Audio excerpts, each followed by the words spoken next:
Think about the last time you actually pictured a dinosaur in your head. Chances are, you envisioned a massive, roaring, reptilian monster straight out of a 90s movie. Because let's be real, those classic images are completely burned into our brains. But science has moved so fast over the last couple of decades that almost everything we grew up believing is basically ancient history itself.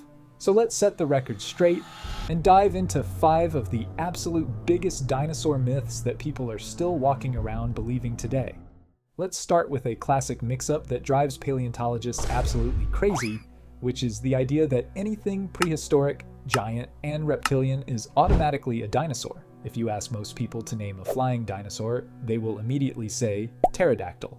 If you ask them for a swimming dinosaur, they will point to something like a plesiosaur. But here's the thing. Neither of those animals were dinosaurs, not even close. To understand why, you have to look at how their hips were built. True dinosaurs belong to a very specific group defined by having an open, hollow hip socket, which forced their legs to stand directly underneath their bodies like columns, giving them an upright, efficient posture. Pterosaurs, on the other hand, were flying reptiles that branched off onto their own evolutionary path, and their limbs sprawled out to the sides. It is the same story for plesiosaurs, which were marine reptiles actually more closely related to modern lizards and snakes than to any dinosaur. To put it simply, calling a pterodactyl a dinosaur is the evolutionary equivalent of calling a bat a bird just because they both have wings. They lived in the same neighborhoods, but they were entirely different families. And speaking of how we categorize these animals, that leads us directly to our next myth, which is probably the biggest visual lie we have ever been told. The idea that dinosaurs were just giant, scaly, shrink-wrapped lizards. For decades, we drew these creatures with tight, leathery green and brown skin.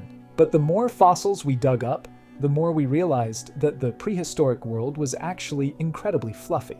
See, back in 1996, a fossil called Sinosauropteryx was discovered in China, and it completely changed the game because it preserved clear, undeniable impressions of fuzzy, downy proto-feathers. And we aren't just talking about tiny, bird-like creatures. Scientists later found Eutyrannus, a 30-foot-long, 1.5-ton cousin of the T-Rex that was completely covered in shaggy feathers to keep warm in its chilly environment. By studying the fossilized microscopic color sacs, called melanosomes, we even know some of their colors, like Sinosauropteryx having orange and white stripes along its tail. But if you think of feathered T-Rex as a shock to the system, the way movies portrayed our next dinosaur is on a whole different level, which is the absolute star of the original Jurassic Park, the Dilophosaurus.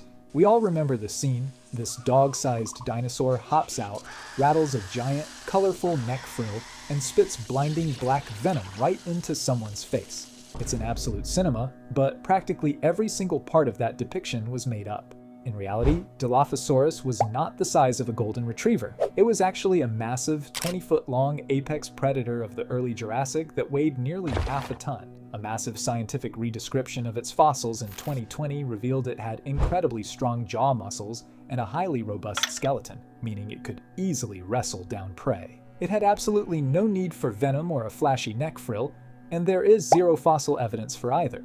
Instead, its most striking features were the twin bony crests on top of its head, which were actually delicate and paper-thin, likely used for communication with others or to attract mates. It was actually simply terrifying. Now, speaking of movie lies, we have to talk about the end of the world, because we all have this image of a giant asteroid hitting Earth and instantly vaporizing every single dinosaur in a massive, fiery explosion. It makes for a great final act. But the reality was much slower. When the 6-mile-wide Chicxulub asteroid slammed into the Yucatan Peninsula, the immediate aftermath was indeed a literal nightmare, causing massive tsunamis, global earthquakes, and vaporized rock shot into space that rained back down, heating the atmosphere instantly and absolutely insanely. But that immediate blast only killed the animals in the direct impact zone. The real killer was the global ecological collapse that followed. The sheer amount of dust, soot, and sulfur kicked up into the atmosphere and blocked out 90% of the sun's light for years, triggering a brutal winter. Without sunlight, photosynthesis stopped, the plants died, the massive plant eaters starved, and the giant carnivores quickly followed. It was a slow, agonizing process of starvation and freezing that took decades. and in some cases, centuries, to fully wipe out the species. Which brings us to the biggest plot twist of all, because did the asteroid actually wipe out all of the dinosaurs? We always talk about them in the past tense, as if they are completely gone.